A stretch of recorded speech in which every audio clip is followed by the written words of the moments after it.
장자크 루소의 철학은 루소 개인의 삶을 그대로 반영하고 있다. 순탄치 못했던 그의 삶만큼이나 그의 철학도 순탄치 않다. 그의 삶과 철학에는 긴장감도 있고 심지어는 완전히 모순되는 점도 있다. 바로 이런 점이 루소의 철학과 삶을 그토록 흥미롭게 만드는 것 같다. 루소는 기운 빠지는 말년을 보내기도 했지만 가난뱅이에서 부자로 상승하는 활기찬 시절을 보내기도 했다.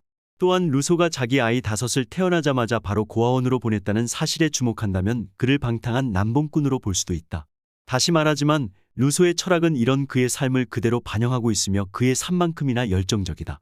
그의 철학에는 약점도 있고 난제도 있다. 어쩌면 이런 모든 것 때문에 우리가 그토록 루소의 저서에 빠져드는 것인지도 모른다. 루소는 자신의 저작들 때문에 체포영장을 발부받았으며 그 책들이 불태워지는 모습을 봐야 했다.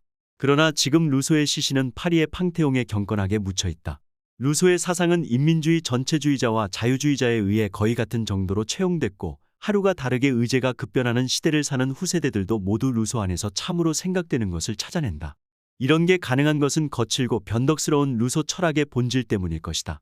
루소의 최고 역작을 꼽으라면 두말할 것도 없이 사회계약론이다. 이 책이 그 이전까지의 사회계약론과 어떻게 차별화하고 있는가를 살펴보면 이 책의 놀라운 가치가 이해될 것이다. 루소는 합리성뿐만 아니라 가끔 마음과 감정에도 호소하며 두 가지를 조화시키려고 했다. 물론 그럼에도 루소는 분명 합리론의 전통 안에 있다. 양 요소를 결합해서 본다면 루소는 이성적 낭만주의자라고 할 수 있다. 사회계약에 대한 논의가 국가의 입법권을 부여하는 것이라는 루소의 주장은 토마스 홉스와 비슷하다. 그러나 바로 그 다음의 논의부터 루소는 홉스의 주장과 노선을 달리하기 시작한다. 이는 루소와 홉스가 인간 본성에 대한 개념에서 서로 매우 다르기 때문이다. 루소에 따르면 사람들은 선하게 태어났다.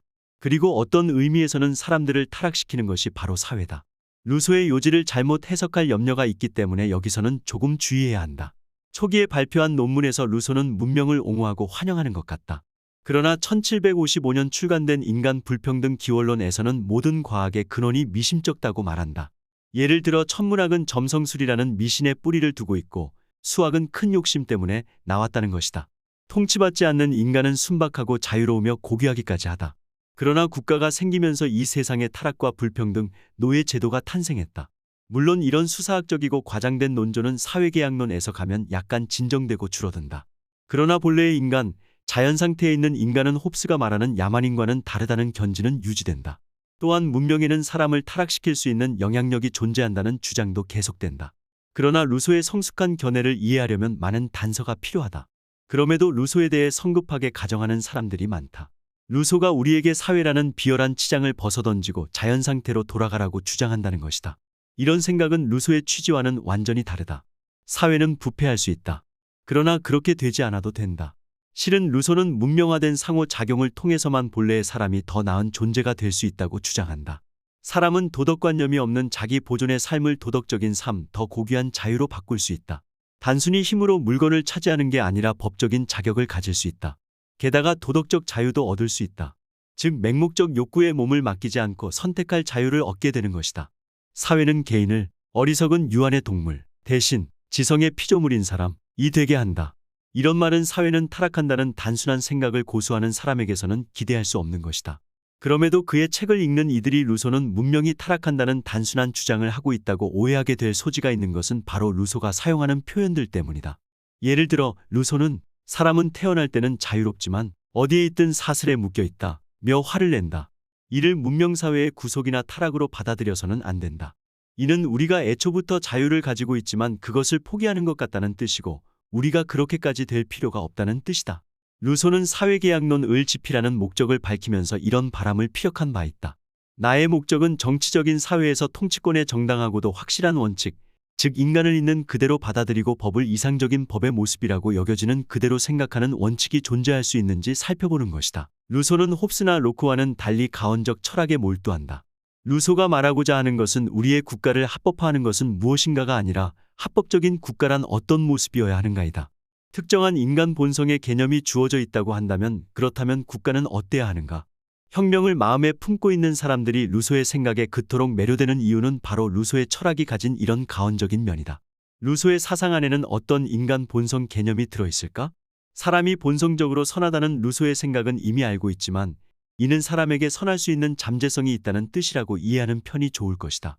엄밀히 말해 루소에게 자연 상태의 인간은 도덕관념이 없으며 법이나 윤리 원칙이 아니라 욕구와 본능 그리고 무엇보다도 자기 보존의 전 반성적 명령에 따른다. 또한 이 모든 것과 관련된 일종의 내재된 자유가 있다. 즉 인간은 자신을 직접 돌보기에 자신의 주인인 것이다. 초기 저술에서 루소는 고결한 미개인이 몰락한 이유가 사유재산이 출현한 탓이라고 주장한다. 최초로 한 구역의 땅에 울타리를 치고 여기는 내 땅이다 라고 말한 사람들은 단순해서 자신의 말을 믿는다는 사실을 알게 된 그 사람이 문명사회의 실제 설립자다. 일단 사유재산이 문서화되고 이것은 내 것이 아니라 내 것이라는 생각을 할 수 있게 되면 불평등이 생겨나며 인간의 타고난 자유는 사라진다. 더 많이 소유한 사람은 덜 소유한 사람의 주인이 된다. 그러나 루소는 사회계약론에서 정치적 의무와 국가 합법성의 세 개념, 즉 이상으로서의 법 안에서 이 모든 것을 해결할 수 있는 방법을 찾아낸다. 루소가 이전의 사회계약 이론가들과 가장 크게 다른 점은 인간은 통치를 받으면서도 자유로울 수 있다고 주장한 점이다. 루소에게 있어 관건은 공동의 힘으로 사람과 그 사람에 딸린 물건을 보호하고 방어하며 각 사람이 다른 사람과 자신을 조화시키면서 오직 자신에게만 복종하며 이전처럼 자유로운 상태로 남을 수 있는 그런 국가 형태를 찾아내는 일이다. 루소는 본래의 인간이 가졌던 자유를 보존하고 강화하면서 국가만이 줄 수 있는 보호와 거기에 동반되는 윤리적 사회적 미덕을 확실하게 하기를 원했다. 다시 말하면 루소는 이 두 가지를 다 원하는 것이다. 홉스와 로크는 둘 다 이것이 불가능하다고 보았고 국가를 가지려면 개인의 자유를 포기해야 한다고 주장했다. 홉스는 사람들이 함께 계약을 맺어 각자의 자유를 군주에게 일괄적으로 준다고 말한다. 반면에 로크는 사람들이 자유의 큰 부분을 포기하고 자신의 타고난 권리를 방어하기 위해 사욕 없는 재판관을 지정하면서 군주와 계약한다고 주장한다. 루소에 따르면 사람이 스스로를 다스린다면 통치받으면서도 자유로울 수 있으며 이것을 성취하려면 합동으로 주권자가 되기로 계약한 사람들이 자유를 포기하지 말아야 한다. 여기서 주권자는 왕도 의회도 아니고 사람들 전체로 본다. 루소에 따르면 사회계약은 그 공동체의 모든 구성원이 모든 권리를 공동체에게 총체적으로 양도함으로써 이루어진다. 이것은 계약으로 이익을 얻는 특정인이 없다는 의미다. 즉 왕이나 소수의 통치자 집단이 계약의 이익을 가져가는 것이 아니다. 모든 사람이 다 같은 것을 잃고 같은 것을 얻는다. 전권을 가진 한 사람의 군주 대신 사회계약이 공동의 조직체를 만들어내며 그 조직체는 공동체 안에 있는 사람들 모두로 구성된다. 여기에 루소의 용어를 주의 깊게 봐야 한다. 루소는 함께 계약하는 사람들은 공동 조직체의 통치권을 공유한다는 점에서 시민이며 자신을 그 공동 조직체의 법 아래 놓는다는 점에서 백성이라고 말한다. 사람들을 시민과 백성이라는 두 가지 방식으로 생각해야 한다는 것인데 자유도 보존하고 법의 통제도 유지하겠다는 루소의 바람이 오히려 자신에게 이중성의 짐을 지우는 것 같기도 하다. 게다가 그런 방식이 지속될 수 있을지도 의문스럽다. 모든 계약자가 각자 시민으로서 힘을 동등하게 가지고 있다면 법을 만드는데 각 사람이 자기 이익만을 고려하는 자연 상태로 어느 정도는 돌아간 것은 아닐까. 루소는 함께 계약한 사람들이 권리를 계속 보유하고 있다는 것을 부정함으로써 이 문제의 답을 일부 제시한다. 사람들은 입법 시에 의견을 말할 권리가 없으며 따라서 해야 할 일을 정하는 데는 공동의 이익만을 고려할 수 있다. 루소에 따르면 계약이 만들어낸 정치 조직체는 수동적일 때는 국가이고 능동적일 때는 군주다. 여기서 군주라는 말의 쓰임이 상당히 색다르다는 점에 주의해야 하지만 루소가 그 말로 의미하고자 하는 것이 무엇인지 아주 명백하지는 않다.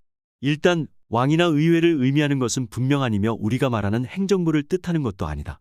사실 루소는 사람들 모두가 입법에 종사해야 한다고, 즉 사람들은 함께 모여 행위에 따르는 제재와 포상을 적어놓는 법체계를 고안해야 한다고 주장했다. 이런 활동은 군주가 할 수도 없고 실제로 개개인에게 판정을 내리는 행정부의 일과도 별개다. 대신 사람들은 정부가 기능을 발휘할 수 있게끔 일시적인 계약상의 권력을 부여한다.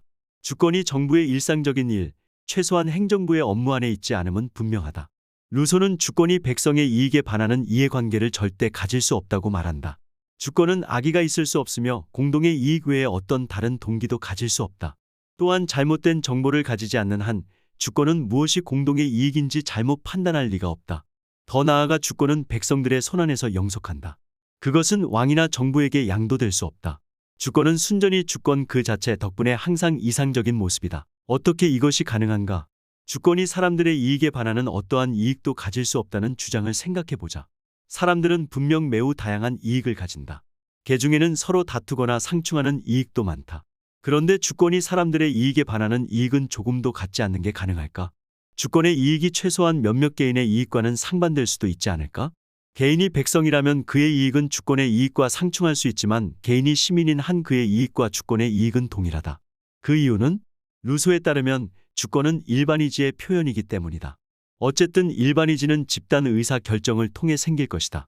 자연 상태에서 문명화된 삶으로 이동하면서 인간은 자신의 이익보다 더 많은 것을 고려하도록 압력을 받는다.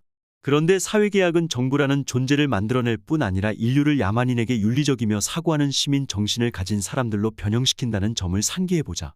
그런 변형이 일어나는 것은 생존에 대해 개인의 이익을 앞세운 요구를 하다가 다른 사람의 이익에도 주의를 기울여야 한다는 사실을 인지하게 되면서다. 또한 적어도 가끔은 다른 사람들의 이익이 자신의 이익에 앞설 수도 있다는 가능성을 인정할 때도 변형이 생긴다. 정치체는 단순히 사욕을 가진 사람들의 집단이 아니다. 루소는 정치체를 일반이지를 가진 유기체라고 했다. 루소가 말한 이 유기체를 두고 조롱과 논란이 많다. 모든 사람이 함께 계약할 때 말 그대로 하나의 유기체, 즉 새로운 실체가 실제로 세상에 나타났다는 말이냐는 것이다.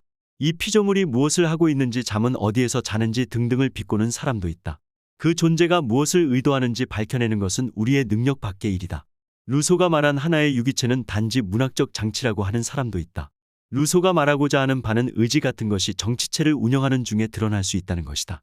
그러나 어쨌든 사람들이 모인 집단이라면 하나의 의지를 가졌다고 생각할 수는 있다. 예를 들어 노동자 계급의 불만 같은 것 말이다. 우리는 굳이 글자와 문구에 얽매이는 사람이 아니더라도 이 이야기의 뜻은 알아듣는다. 따라서 루소가 공동체 전체에 관해 그와 유사한 것을 말하고 있다고 생각하기로 하자. 진실은 루소에 대한 자구적인 해석과 문학적인 해석 사이에 놓여 있다. 이익의 상충이 계산된 일반이지가 각개인 의지들의 합일까? 어떤 사람들은 그렇다고 주장할 수도 있겠지만 또 어떤 사람들은 일반이지가 단지 다수의 의지일 뿐이라고 한다. 그러나 이런 해석은 둘 다 모든 이의 의지와 일반이지 사이를 구분한 루소의 의도를 참작하지 않은 것이다. 루소가 말하는 모두의 의지란 사실은 모든 사람이 원하는 것으로 우연히 원하게 된 것까지도 포함하는 것이다. 반면에 일반이지는 모든 사람이 원해야 하는 것이라 할 수 있다. 그것은 시민의 의무를 다하고 서로를 돌보겠다고 마음먹고 있는 시민답게 사고하는 시민의 의지다. 그것은 하나의 이상이다. 이것으로 앞에서 언급한 대담한 주장이 설명될 것이다. 주권자는 백성의 이익에 반하는 관심을 가지거나 악의가 있을 리 없으며 공동의 선 말고 다른 어떤 동기도 가질 수 없다. 만일 주권이 일반이지의 표현이라면, 그리고 일반이지가 일종의 이상이라면, 다시 말해 마치 한 사람처럼 자신의 공동 이익에 의해서만 움직이는 시민의 정화된 의지라면 이런 주장을 이해할 수도 있을 것이다. 이렇게 생각한다면 루소가 사회계약론에서 내놓은 골치 아픈 주장에 대해서도 약간의 희망 같은 게 보일 것이다. 루소는 일반이지에 복종하지 않겠다는 사람은 누구든 강제로 복종하게 만들어야 한다고 주장한다. 루소의 언어로 표현해서 그런 사람에게는 강제로 자유를 주어야 한다는 것이다. 일반이지가 규범적 개념이라면, 다시 말해 일반이지는 우리에게 세상사는 어떠해야 하는가를 말해주는 이상이라면 거기에 따르기를 거부하는 사람은 도덕성을 벗어나서 여전히 자연상태의 다른 야만인들과 유대 관계에 있는 것이다. 자유는 본능에 좌우되기보다는 윤리적으로 다른 사람의 복지를 위해 행동할 때 부분적으로 존재한다. 일반이지를 따르지 않는 사람은 도덕적인 삶을 선택할 자유를 행사하지 못할 것이며 단지 욕망의 노예일 뿐이다. 이 부분은 루소 철학의 하나의 거친 모서리라고 하기에도 너무 지나치게 돌출한 부분이기 때문에 일부 학자들은 루소는 경찰이 우리에게 하라고 하는 것까지도 자유라고 부를 것이라며 강력히 반박한다. 그런데 더 큰 문제가 있다. 말하자면 우리가 아무리 일반이지를 이해하려고 노력해도 하나로 통일된 일반이지라는 것이 아예 없을 수도 있다는 점이다. 사람들의 이해관계는 상충될 수도 있고, 심지어는 완벽하게 시민 정신에 부합할 정도로 이성적이고 합리적임에도 서로 경합할 수도 있는 것이다. 어떻게 단 하나의 일반이지가 있을 수 있겠는가? 이 문제와 기타 다른 난제를 해결하기 위해 독자가 어떤 길을 선택하느냐에 따라 루소의 사상이 가진 가치와 그 요지에 대한 결론은 달라질 것이다.